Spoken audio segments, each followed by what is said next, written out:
Hello बच्चों, मेरा नाम है मोहित और आपका स्वागत है हमारे यूट्यूब चैनल हिस्ट्री चैंपियन में। तो जैसा कि आप जानते हो, आपका पेपर होने वाला है विश्व का इतिहास 1870 से लेकर 1950वीं ईस्वी तक।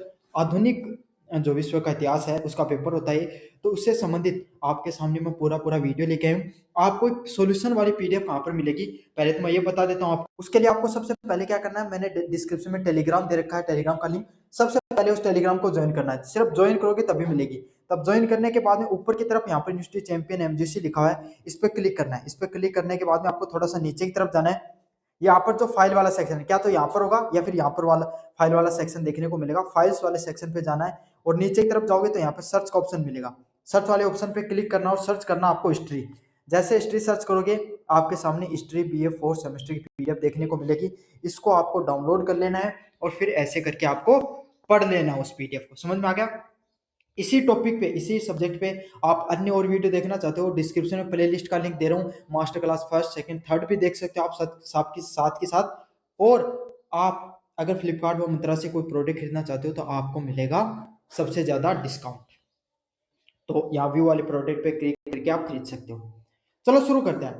प्रथम विश्व युद्ध के बाद तुर्की के आधुनिकरण और पुनरुद्धार के लिए मुस्तफा कमाल अतातुर्क, तुर्कों के पिता, ने कठोर सामाजिक और धार्मिक सुधार किए, जिसे तुर्क के धर्मनिरपेक्ष राष्ट्र तुर्कों को एक धर्मनिरपेक्ष राष्ट्र बना दिया। तो आपको पता है जो तुर्की देश है आज के समय तो हमारे भारत के जो खिलाफ है वो, लेकिन तुर्की जो देश है वो देश किस प्रकार का देश था भाई। वहां पर इस्लामिक जो सभ्यता वो ज्यादा रहती है, तो वो इस्लामी धर्म के प्रति कट्टरपंथी विचारधारा वाला देश था। लेकिन वहां पर उसको भाई, कोई भी देश है उसके पास एक ना एक ऐसा समय जरूर आता है जब उसको खुद की विचारधाराओं में बदलाव करना होता है। तो ये तुर्की की विचारधाराओं में बदलाव लाने का किसने किया? मुस्तफा कमाल व अताक तुर्क है, उन्होंने इस कार्य को अंजाम दिया था। इन्होंने क्या किया, जो उस समय के जो समाज है वहां पे जो सामाजिक और धार्मिक जो कट्टरता देखने को मिलती थी, विचारधारा में जो कट्टरता देखने को मिलती है, उसमें आधुनिकरण लाने का कार्य किया।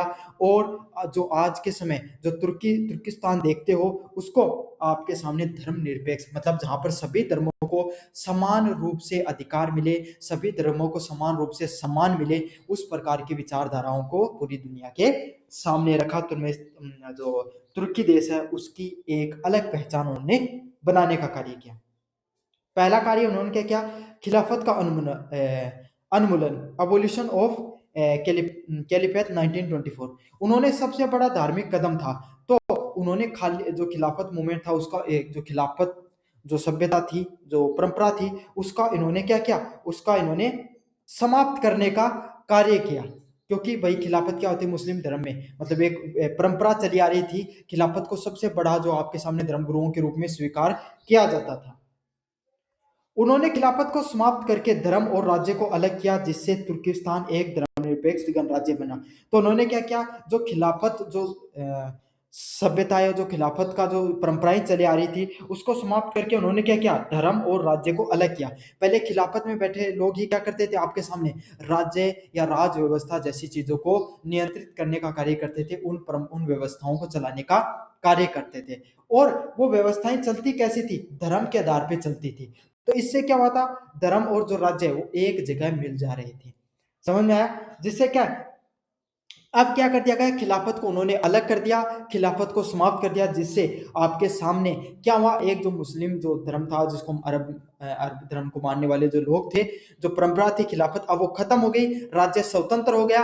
अब इससे क्या हुआ? अब धर्म निरपेक्ष गणराज्य की भूमिका के नजर में आया तुर्किस्तान, जहां पर क्या हुआ? सभी धर्मों को समान अधिकार मिले।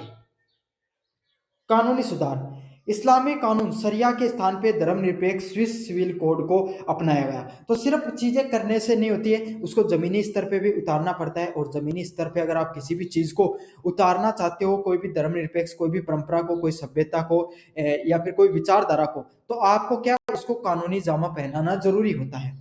तो इसलिए इन्होंने क्या किया? इन्होंने जो इस्लामी कानून चलता था उसमें शरिया कानून, उसको हटाकर इन्होंने धर्मनिरपेक्ष जो सिविल कोड है उसको लागू करने का कार्य किया। जिससे क्या हुआ? जिससे महिलाओं को विवाह, तलाक और विरासत में नागरिक अधिकार मिले। और जो स्विस सिविल कोड में क्या था? जो महिलाएं थे जिन्हें जो विवाह करने का जो खुद से मतलब स्वेच्छा से आपके समय विवाह करने का जो अधिकार मिला, जो महिलाएं हैं वो तलाक में भी अपनी हिस्सेदारी निभा सकती हैं कि भाई अगर वो स्वेच्छा से तलाक लेना चाहिए तलाक ले सकती हैं। और जो नागरिकों के रूप में एक जो विरासत भाई को माता पिता की विरासत में उन्हें हिस्सेदारी मिली। शरिया कानून में महिलाओं को इन सब जो आपके सामने हिस्सेदारियों से वो वंचित रही थी, इन अधिकारों से वंचित रही थी। तो जो सिविल कोड है उस उन्होंने इन सब अधिकारों को देने का कार्य किया महिलाओं को। शिक्षा का धर्मनिरपेक्षीकरण करना, सभी धार्मिक स्कूल मदरसाओं को बंद कर दिया गया और शिक्षा को राज्य के नियंत्रण में लाकर धर्मनिरपेक्ष पाठ्यक्रम लागू किया गया। तो जैसे हमारे भारत में भी आप देखने को मिलता है, हमारा जो भारत है वहां पर क्या होता है, सभी जो स्कूल हैं वहां पर धर्मनिरपेक्ष शिक्षा दी जाती है, हर धर्मों के बारे में बताया जाता है, कोई भी धर्म को बढ़ा चढ़ा के नहीं बताया जाता है। हमारे सिर्फ एक खास प्रकार की धार्मिक शिक्षा देने पर भी प्रतिबंध है। तो यही करने का कार्य जो तुर्की देश है वहां पे भी किया गया, जहाँ पे क्या किया गया, सभी स्कूलों में धार्मिक शिक्षा जहाँ पर दी जाती थी मदरसों को बंद कर दिया गया। क्यों? वहां पर सिर्फ इस्लामिक शिक्षा दी जाती थी, दूसरी धर्मों के जो विचारधारा हैं, दूसरी धर्मों के जो नियम व कायदे उनके बारे में नहीं बताया जाता है। और शिक्षा को क्या कर दिया, राज्य के नियंत्रण में लाकर धर्मनिरपेक्ष पाठ्यक्रम लागू कर दिया और शिक्षा को राज्यों के नियंत्रण में लाया गया और वहां पर धर्मनिरपेक्ष पाठ्यक्रम है वो लागू किया गया। अगला वेशभूषा में सुधार, पुरुषों के लिए पारंपरिक जो तुर्की टोपी फेस पहनने पर प्रतिबंध लगा दिया गया और पश्चिमी टोपी को अनिवार्य कर दिया। तो वहां पर क्या कर दिया, जो पुरानी जो टोपी पहनते थे जहाँ पे तुर्किस्तान के लोग, उस टोपी को तो बंद कर दिया और जो पश्चिमी जो टोपी होती थी उसको अनिवार्य कर दिया कि अब सिर्फ आप अपनी खुद की जो तुर्की टोपी है उसी को नहीं लगाते हो, जिससे क्या एक धार्मिक पहचान आपकी पता चलती है इस चीज से।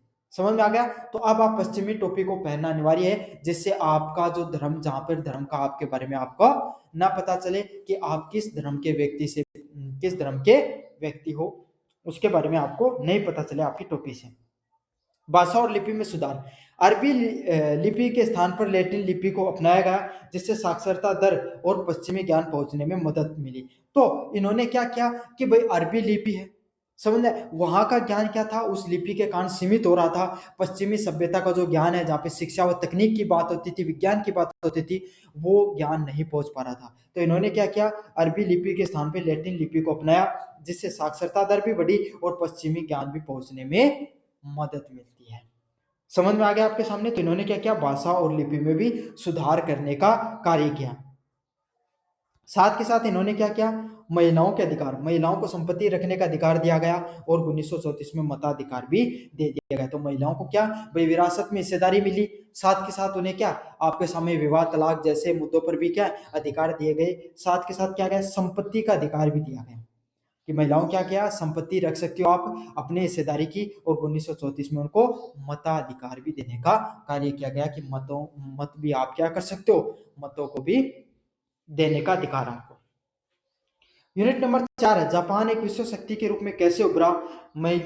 जो मेइजी पुनः स्थापना के बाद के संदर्भ में आपको ये चीज बताना है। जापान को विश्व शक्ति के रूप में उदय मेइजी पुनः स्थापना 1868 के बाद में शुरू हुआ। तो आपको पता है भाई जो जापान है उनके अंदर आपके जो लोकतांत्रिक परंपरा है उसकी स्थापना कैसे होती है, समझ में आ गया। वो कब देखने को मिलती है आपके सामने, जो मेइजी जो पुनः स्थापना है उसके बाद में ये परंपराएं हैं वो देखने को मिलती है। जापान को विश्व शक्ति के रूप में उदय मेइजी पुनः स्थापना के बाद 1868 के बाद में शुरू हुए एक तीव्र व क्रांतिकारी आधुनिकीकरण का परिणाम था। तो वो कैसे शुरुआत हुआ, एक तीव्र क्रांतिकारी जो आंदोलन देखने को मिलता है, उसके बाद में जो जापान है वहां पे लोकतांत्रिक परंपराएं हैं वो अपनी जड़ें जमाती है। कैसे होता है इन सब चीजों का आपके सामने, केंद्रीकरण और राजनीतिक स्थायित्व, मेइजी पुनः स्थापना ने शोगुन शासन को समाप्त करके सम्राट को सत्ता का केंद्र बनाया गया। तो वहां पे क्या था, शोगुन शासन चला करता था जापान के अंदर, उसको तो क्या कर दिया, उसको समाप्त कर दिया और जो सम्राट है उसको सत्ता का केंद्र बना दिया गया। इससे सामंतवाद को हटाकर एक केंद्रीकृत नौकरशाही स्थापित हुई। इससे क्या हुआ, वहां पर सामंतवादी परंपराएं चलती थी। सामंतवादी क्या होते हैं, जो बड़े भूभाग पे जो लोग कब्जा करके रखते हैं, पैसे वाले कुलीन लोग हैं जो समाज को चलाते हैं, उसको सामंतवाद परंपरा बोला जाता है। उसको हटाकर एक सम्राट को, एक राजतांत्रिक परंपरा है उसको स्थापित किया गया, जिससे देश में क्या हुआ, राजनीतिक स्थायित्व हुआ। सामंतवाद परंपराओं में अलग अलग लोगों के हाथों में जो शक्तियां वो बटी हुई थी जापान के अंदर, उसके बाद में क्या किया गया, एक सम्राट के हिस्सेदारी में पूरी शक्तियां दे दी गई, जिससे शक्तियां क्या है, केंद्रित हो गई। शक्तियां जब केंद्रित होती हैं तो उसका एक फायदा ये भी होता है कि निर्णय साफ और स्पष्ट लिए जाते हैं, और जिससे जो राजनीतिक जो स्थायीकरण है वो भी देखने को मिलता है, स्थायित्व भी देखने को मिलता है। सैन्य सुधार। जापान ने पश्चिमी शक्तियां जर्मनी की थल सेना, ब्रिटेन की नौसेना की तर्ज पर सेना का आधुनिकीकरण किया। जो पश्चिमी शक्तियां होती हैं, जैसे जर्मनी की थल सेना हो गई, ब्रिटेन की जो नौसेना होती है, उसकी तर्ज पे सेना का क्या किया गया, आधुनिकीकरण भी किया गया। मतलब आपको पता है भाई, पूरी दुनिया के सामने सेनाओं को अपना आधुनिकीकरण करना बहुत ज्यादा जरूरी था उस समय। सभी देश क्या विस्तारवादी नीति अपना रहे थे, और जापान भी विस्तारवादी नीति की तरफ बढ़ रहा था उस समय। तो इन्होंने क्या किया, जो जर्मनी की जो थल सेना है और ब्रिटेन की नौसेना से क्या, आपके सामने जो सीख लेकर इन्होंने अपनी जो सेना थी उसको भी आधुनिकीकरण करने का प्रयास किया, और अनिवार्य सेना जो सैन्य सेवा उसको भी लागू कर दिया गया। मतलब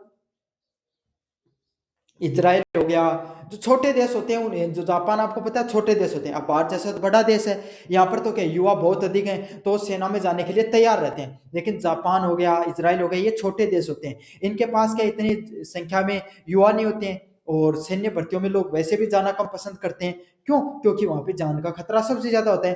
तो इन्होंने क्या कर दिया, लोग इच्छुक नहीं थे सेनाओं में जाने के लिए, तो इन्होंने क्या किया, आपके सामने अनिवार्य सैन्य सेवा लागू कर दी, जिससे हर व्यक्ति जिसको कुछ समय के लिए कम से कम वहां पर सैन्य सेवाओं में अपना योगदान देना होता है, जिससे जो क्षेत्रीय संघर्ष है, चीन जापान युद्ध और रूस जापान युद्ध में विजय रहा। तो इससे क्या हुआ, लोगों के अंदर अपने राष्ट्रवाद की भावना, भाई कोई सैनिक है, वो कोई छोटा 16-17 साल का लड़का अगर सेना में 1-2 साल का कार्यकाल निकाल के आता है, तो उसके अंदर राष्ट्रवाद की भावना हमेशा रहती है। साथ के साथ युवा जब सेना के अंदर आते हैं तो उसका जोश भी अलग ही रहता है। तो इसी कारण ये सब जो, एक तो सैन्य आधुनिकीकरण देखने के कारण, अनिवार्य सेना जैसी चीजों के कारण, चीन जापान ने चीन जैसे बड़े देश को और रूस जैसे बड़े देश को हराने में सफल रहा। ये कुछ प्रमुख कदम रहे उसके पीछे।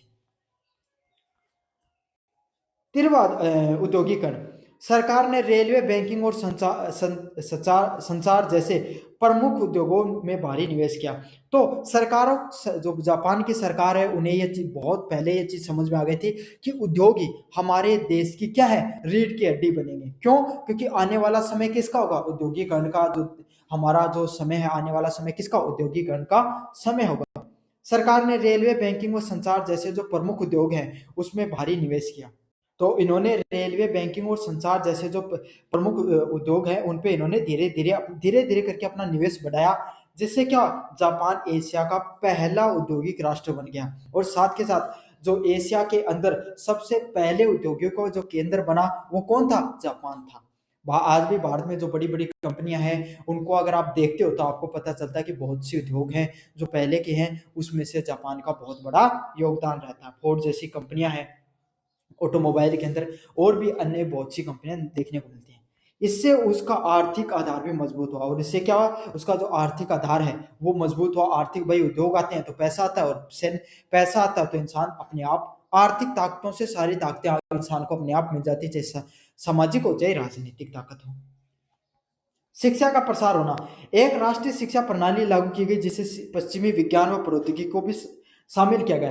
तो आपको पता है कोई भी राष्ट्र के निर्माण में शिक्षा बहुत आवश्यक है। कोई भी देश शिक्षित होगा, उद्योगों के प्रति जो नई तकनीक और जो नए वैज्ञानिक जो प्रयोग हो रहे हैं उनको स्वीकार करेगा जितना जल्दी, वही देश उतना जल्दी आगे बढ़ता है। तो अब जो आपके सामने जापान जैसे देशों में जो नई राष्ट्र क्या किया गया, उन्होंने उस समय एक शिक्षा प्रणाली को लागू किया गया, और उसमें पश्चिमी विज्ञान, जो पश्चिमी देशों ने जो वैज्ञानिक प्रयोग करके आपने जो विज्ञान को इतना विकसित किया उसको समझा, और जो नई टेक्नोलॉजी है, नई प्रौद्योगिकी है, उसको भी शामिल किया गया, जिससे जापान की आवश्यक तकनीक जनशक्ति को प्राप्त हुई। वहां पर क्या हुआ, उस जिन्होंने जापान की जो आवश्यक जो तकनीक होती है उसकी जनशक्ति प्राप्त हुई, जिससे क्या, जो जापान है उसको नई तकनीक भी मिली, साथ के साथ जो लोग है वो तकनीक से जुड़ा हुआ, विज्ञान से उनका जुड़ा हुआ, तो नए नए जो रिसर्च है उस पे उन्होंने कार्य किया और आज जापान है वो विश्व शक्ति के सामने धीरे धीरे औद्योगिक व विश्व शक्ति के रूप में उभर कर सामने आया। क्षेत्रीय विस्तार, जापान ने 1894 में चीन जापान युद्ध जीतने के बाद कोरिया और मैचूरिया जैसे क्षेत्रों पर नियंत्रित हासिल कर लिया। तो जापान ने क्या किया, 1894 में जैसे चीन को जीता तो उसके जो हौसले वो बहुत ज्यादा बुलंद होने लगे और उन्होंने क्या किया, धीरे धीरे विस्तारवादी नीति को अपनाना शुरू कर दिया। विस्तारवादी नीति मतलब अलग अलग देशों पर आक्रमण करो और अलग अलग देशों पर राज करो। समझ में आ गया। तो इन्होंने क्या किया, कोरिया और जो मैचूरिया जैसे क्षेत्रों पर नियंत्रित करके साम्राज्यवादी विस्तार को मजबूती दी और वैश्विक शक्ति बनने की लालसा दिखाई। और उन्होंने क्या दिखाया भाई, जैसे इंसान के पास पैसे आ जाता है तो वो ये सब चीजें तो करने लग जाता है दूसरों को दबाने वाली। तो यही काम जापान ने भी किया, उसने दूसरे देशों को अपने नियंत्रण में करना शुरू किया जिससे कि वो पूरी दुनिया के सामने वैश्विक ताकत के रूप में बनकर उभर सके। समझ में आ गया आपके सामने सारे के सारे टॉपिक। तो ये था आपका यूनिट नंबर 4, जापान का जो आपने विस्तारवादी जो राजनीति को समझा और जो मेजे जो पुनः स्थापना को समझा, जापान विश्व शक्ति के रूप में कैसे उभरा, इसके बारे में आपने कंप्लीट समझा। काफी इंपॉर्टेंट प्रश्न है वाला। द्वितीय विश्व युद्ध के दूरगामी परिणामों का मूल्यांकन कीजिए। तो द्वितीय विश्व युद्ध है उसके क्या क्या परिणाम हुए, उसके क्या क्या फायदे नफे नुकसान हुए, उसके बारे में अपन विस्तार से पढ़ेंगे। द्वितीय विश्व युद्ध 1939 से लेकर जो 1945 के बीच में हुआ, उसने क्या विश्व इतिहास को बदलने की दिशा दी। तो इसने क्या किया, जो पूरी दुनिया को इतिहास है उसको बदलने में इसने मदद की, जिसके क्या अलग अलग दूरगामी परिणाम देखने को मिले, जिसके क्या अलग अलग आपके सामने जो परिणाम है वो हुए कि भाई किस तरीके से जो चीजें हैं वो आपके सामने द्वितीय विश्व युद्ध के बाद में होती हैं। दुनिया के सामने क्या नई विचारधाराएं आई, दुनिया के सामने क्या नई परंपराएं सामने आई, किस प्रकार की जो आपके सामने जो पूरी दुनिया है उसके बाद में काफी दिनों से इस प्रकार के जो बड़े युद्ध हैं उनसे बच सकी है, उसके बारे में अपन विस्तार से पढ़ेंगे। पहला प्रश्न है शक्ति संतुलन में परिवर्तन, शिफ्ट इन पावर बैलेंस। यूरोपीय प्रभुत्व का अंत हो गया, मतलब जैसे द्वितीय विश्व युद्ध खत्म हुआ जर्मनी की वहां पर हार देखने को मिलती है। तो जर्मनी की हार के साथ ही आपको देखने को मिलता है जो यूरोपीय शक्तियां हैं उनका अंत। 18वीं शताब्दी में औद्योगिक क्रांति की शुरुआत होती है और जैसे औद्योगिक क्रांति की शुरुआत होती है पूरी दुनिया पर आपके सामने जो यूरोपीय शक्तियां हैं इन्होंने राज करना शुरू कर दिया। एशिया हो गया, चाहे अफ्रीका हो गया, चाहे लैटिन अमेरिका के देश हो गई, सभी देशों पर कहीं ना कहीं जो यूरोपीय कंपनियां हैं, यूरोपीय देश है, इन्होंने अपना उपनिवेशवाद के तहत राज किया था। लेकिन जैसे द्वितीय विश्व युद्ध खत्म होता है ये शक्तियां धीरे धीरे गृह युद्ध में और अलग अलग प्रकार को युद्धों में अपनी शक्तियों को खोती चली जाती है और जो यूरोपीय जो प्रभुत्व था उसका अंत हो जाता है। ब्रिटेन और फ्रांस जैसी शक्तियां कमजोर हो गई और संयुक्त राज्य अमेरिका, यूएसए और यूएसएसआर जैसी जो बड़ी यूरोपीय जो अलग शक्तियां हैं वो उभर के आती है। यूएसए जो अमेरिका, संयुक्त राज्य अमेरिका है और सोवियत संघ है, उन जैसी जो अलग शक्तियां हैं वो पूरी दुनिया के सामने उभर कर आती हैं। इन्होंने दो नई महाशक्तियों का निर्माण किया। समझ में आ गया, यूरोपीय शक्तियां खत्म हो गई, एक तरफ सोवियत संघ जो आपके सामने बड़ी शक्ति के रूप में उभरा एशिया की तरफ से, एशिया यूरोप की तरफ से, और अमेरिका की तरफ से यहाँ पर जो यूएसए है वो आपके सामने एक बड़ी शक्ति के रूप में उभरता है। शीत युद्ध का आरंभ, beginning of the cold war. वैचारिक मतभेद, पूंजीवाद, नवाब आपके सामने साम्यवाद के कारण यूएसए और यूएसएसआर के बीच में शीत युद्ध का आरंभ होता है। तो आपके सामने जो वैचारिक जो मतभेद होते हैं पूंजीवाद और साम्यवाद के बीच में आपके सामने यूएसए और यूएसएसआर के बीच में एक शीत युद्ध की शुरुआत हो जाती है। अब क्या होता है, पहले यूरोपीय शक्ति आपस में लड़ रही थी, अब सोवियत संघ और अमेरिका है वो आपस में अपने शक्तियों को पूरी दुनिया के सामने स्थापित करने के लिए युद्ध करना शुरू कर देती हैं और जिससे विश्व क्या अब दो अलग अलग प्रकार के शक्ति गुटों में बढ़ता हुआ नजर आया। इसमें क्या है, संयुक्त राष्ट्र संघ यूएनओ की स्थापना 1945 में। भविष्य के युद्धों को रोकने के लिए अंतर्राष्ट्रीय सहयोग और शांति बनाने के लिए संयुक्त राष्ट्र संघ के स्थान पर अधिक शक्तिशाली संयुक्त राष्ट्र संघ की स्थापना की गई। तो पूरी दुनिया के सामने एक नई संस्था निकल के आती है यूएनओ, यूनाइटेड नेशन ऑर्गेनाइजेशन, जहां पर सारी दुनिया के जो देश हैं, दुनिया भर के देश आपस में मिलकर संधि की कि हम आने वाले समय में इस प्रकार के जो युद्ध हैं उनसे बचने का कार्य करेंगे। अलग अलग प्रकार की जहाँ पर संधियाँ होती हैं, सारे देश एक साथ उनके डेलीगेशन होता है, वो एक जगह बैठते हैं, अलग अलग प्रकार के जो युद्ध होते हैं, अलग अलग प्रकार की जो टकराव होते हैं, उनको वो सोल्व करने का प्रयास करते हैं। एक वैश्विक मंच है, एक यूएनओ ने एक पूरी दुनिया के सामने एक वैश्विक मंच देने का प्रयास किया, जिससे अंतर्राष्ट्रीय सहयोग बढ़ा।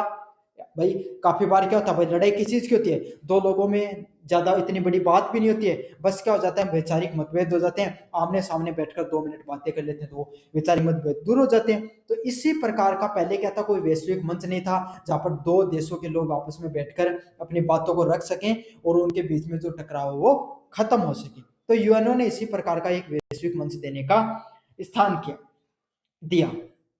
वी उपनिवेशीकरण, यूरोपीय शक्तियों की कमजोरी के कारण एशिया और अफ्रीका स्वतंत्र आंदोलनों को बल मिला। अब जैसे जैसे द्वितीय विश्व युद्ध खत्म हुआ, आपके सामने क्या हुआ, जो यूरोपीय शक्तियां हैं वो धीरे धीरे खुद ही कमजोर होने लगी। क्यों? क्योंकि उन्होंने अपना बहुत ज्यादा पैसा, समय, एनर्जी और रिसोर्सेज को कहां पर इन्वेस्ट कर दिया था, युद्ध के जीतने में इन्वेस्ट कर दिया था। एक तो वहां पर धीरे धीरे उनके खुद में ही गृह युद्ध देखने को मिल गया था, साथ के साथ अब उनके पास इतनी शक्तियां नहीं बची थी वैश्विक रूप से, जिससे कि वो एशिया और अफ्रीका के, भारत हो गया और जो अफ्रीकी देश हैं उन पे जो इन्होंने राज कर रखा था उपनिवेशवाद के तहत, उसको वो संभाल सके, उन देशों की प्रशासनिक व्यवस्थाओं को संभाल सके। तो इन्होंने क्या किया, उन देशों ने अपने स्वतंत्रता आंदोलन को शुरू किया। वहां पे भारत में भी आंदोलन चल रहा था, स्वतंत्रता आंदोलन, ऐसे अमेरिका और अन्य देशों में भी चल रहे थे। जिससे क्या हुई, जैसे वो यूरोपीय शक्तियां कमजोर हुई, भारत, पाकिस्तान, इंडोनेशिया जैसे जो स्वतंत्र देश है वो पूरी दुनिया के सामने उभर कर आते हैं। तो इन देशों ने क्या कर दिया, धीरे धीरे खुद को स्वतंत्र घोषित कर लिया। और इस जो खुद को स्वतंत्रता मिलने के पीछे इन देशों में सबसे बड़ा कारण क्या था, द्वितीय विश्व युद्ध एक सबसे बड़ा प्रमुख कारणों में से एक था। अगला क्या, परमाणु युग का आरंभ। जापान पर परमाणु बमों के प्रयोग ने परमाणु युग की शुरुआत की। आज के समय कोई भी युद्ध हो, एक दूसरे को कोई भी देश क्या धमकी देते हैं कि मैं आपके ऊपर परमाणु बम गिरा दूंगा। समझ में आ गया, गिराते हैं या नहीं है वो एक बात की बात है, लेकिन एक दूसरे को क्या देते हैं, हमेशा यही धमकी देते हैं कि मैं आपके ऊपर क्या परमाणु बम गिरा दूंगा। तो यही है। उसके बाद में एक नए युग की शुरुआत होती है। परमाणु बम सबसे पहले जापान पे, हिरोशिमा और नागासाकी पे डाले जाते हैं, जिससे पूरी दुनिया ने परमाणु बम की ताकतों को देखा और देखा कि एक जापान है जो कि सारी दुनिया के सामने एक नई शक्ति के रूप में उभर रहा था, जिसने अमेरिका जैसे बड़े देश को चुनौती दे दी थी और वो उसको हराने तक की क्षमता रखता था। वो एक परमाणु बम के हमले के कारण क्या हो जाता है, बिल्कुल निस्ते नाबूद हो जाता है और अपने घुटने टेक देता है। तो पूरी दुनिया के सामने एक नई शक्तियों का उभार हुआ।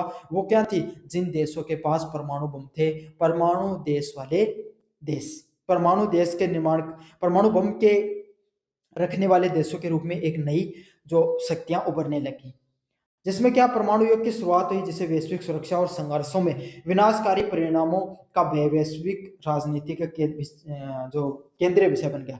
तो पूरी दुनिया को पता चल गया कि पहले युद्ध में इतनी भयावहता नहीं देखने को मिलती थी, थोड़े से लोग मरते थे, लेकिन परमाणु बम एक पूरे के पूरे जो आपके सामने देश, एक शहर को, देश को विनाश करने के लिए काफी है। तो पूरी दुनिया को भी ये समझ में आने लग गया कि अगर इसी प्रकार से युद्ध की स्थितियां चलती रही तो कोई कभी ना कभी हमारे देश भी सुरक्षित नहीं रह पाएंगे, हमारे नागरिक भी सुरक्षित नहीं रह पाएंगे। इसलिए हमें क्या करना है, हमें युद्धों से बचना है और वैश्विक मसलों को एक जगह बैठकर सुलझाने का प्रयास करना है।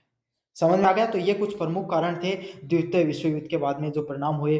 दो नई शक्तियां बन के उभरी, शीत युद्ध का आरंभ हुआ, संयुक्त राष्ट्र संघ है उसकी स्थापना देखने को मिलती है, उपनिवेशीकरण और परमाणु युग का आरंभ देखने को मिलता है। अगला है संयुक्त राज्य अमेरिका, यूएनओ की स्थापना व मुख्य उद्देश्यों की विवेचना कीजिए। तो जो संयुक्त राज्य अमेरिका है, जो यूएनओ की स्थापना कैसे होती है, उसके पीछे मुख्य उद्देश्य क्या आते हैं, उनको विस्तार में पढ़ने का अपन कार्य करेंगे। संयुक्त राज्य अमेरिका यूएनओ की स्थापना कब देखने को मिलती है आपके सामने, 24 अक्टूबर 1945 को। यूएनओ की स्थापना कब हुई, 24 अक्टूबर 1945 को हुई, जिसका मुख्य उद्देश्य प्रमुख थे। कौन से प्रमुख उद्देश्य थे, उनको विस्तार पूर्वक अपन पढ़ेंगे। अंतर्राष्ट्रीय शांति और सुरक्षा बनाए रखना, यह यूएनओ का सबसे प्रमुख उद्देश्य है। सबसे पहला उद्देश्य है कि यूएनओ का क्या है, कि पूरी दुनिया के अंदर शांति स्थापित की जाए और पूरी दुनिया में कमजोर देश हैं वो क्या है, आपके कमजोर देशों को, जो आपके सामने जो शक्तिशाली देश है वो उनका उत्पीड़न नहीं कर पाए, उन पे क्या उपनिवेशवाद नहीं कर पाए। तो यूएनओ का सबसे प्रमुख उद्देश्य यही है कि सामूहिक उपायों के लिए शांति स्थापित की जाए और जो संभावित खतरे हैं उनको रोका जाए। मतलब पूरी दुनिया के अंदर शांति स्थापित करने का कार्य किया जाए और पूरी दुनिया में किसी भी प्रकार से जो आपके सामने युद्ध जैसी जो स्थितियां हैं उनसे बचा जा सके, जो शक्तिशाली देश हैं वो आपके सामने कम शक्तिशाली देशों को दबा ना पाए। राष्ट्रों के बीच में मैत्रीपूर्ण संबंधों को विकसित करना, यह राष्ट्रों के बीच में समानता व आत्मनिर्णय के सिद्धांतों को सम्मान पर आधारित मैत्रीपूर्ण संबंधों को बढ़ावा देना था। तो इसका जो यूएनओ का जो स्थापना क्यों हुई, राष्ट्रों के बीच में क्या है, समानता स्थापित की जाए और आत्मनिर्णय के सिद्धांतों को सम्मान मिले। मतलब दो देश हैं वो क्या है, आपस में बैठकर एक मंच पे अपने जो टकराव है, वैचारिक मतभेद हैं, उनकी आपस में किसी कोई चीज को संधि करनी है उन्हें, या किसी भी सीमा विवाद है, सभी चीजों को एक मंच पर पूरी दुनिया के सामने बैठकर उन चीजों को सुलझा सकते हैं। उन चीजों को सुलझाने में पूरी दुनिया की जो अलग अलग शक्तिशाली देश हैं, गैर शक्तिशाली देश हैं, वो क्या हो सकते हैं, वो लोग भी उन बैठकर उन मुद्दों को समझा सकते हैं ताकि भविष्य में किसी भी प्रकार की युद्ध जैसी स्थिति से बचा जा सके। अगला है अंतर्राष्ट्रीय सहयोग प्राप्त करना।